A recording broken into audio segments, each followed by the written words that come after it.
At 17, I had a family intuitive that told me to read a specific book on manifestation, follow it to a T, and everything in my acting career would come to fruition.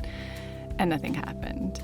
But I realized I was a really good manifester. So at 25, I threw it all away and I watched what I did when that actually worked and always resulted in what I wanted.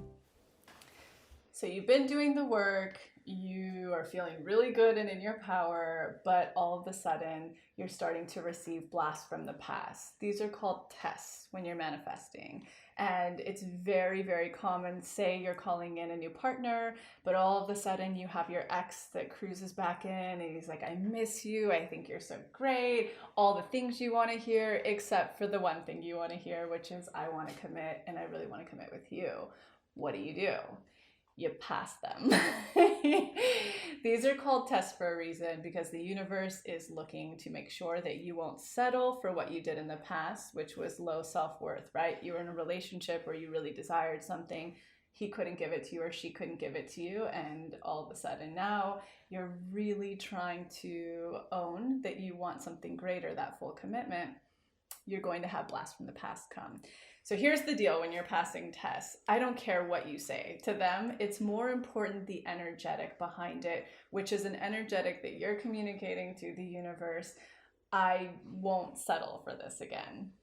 So there's a few things you can say. You can say, oh, so great to hear from you.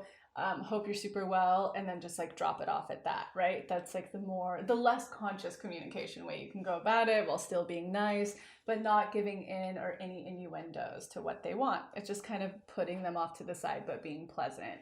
Now, if you're the person who's still like really hoping that they're going to come around, I don't suggest that because for you don't have the willpower. So it's going to rekindle all those thoughts in your mind of like, what if it's the perfect person? We could have the whatever. Like think of Bridget Jones. Dun, dun, dun, dun. Like, no.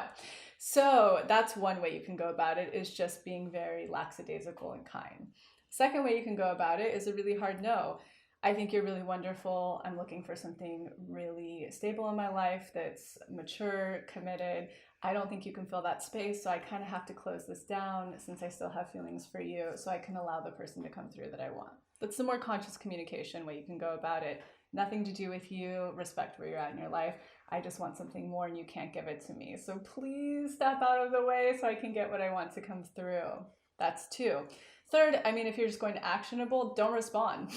Like, maybe they're great and they were really wonderful, but they're coming back to dangle you back in for the same thing they did, maybe multiple times by now, which is, I want my cake and to eat it too.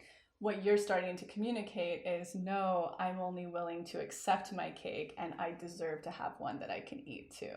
So who wants to be eating the cake here? I think you, not them. I don't care how you communicate it, but it has to be the energetic of goodbye, I'm not holding space for you anymore, and I'm only open to receiving what I'm worth, which is the full shebang.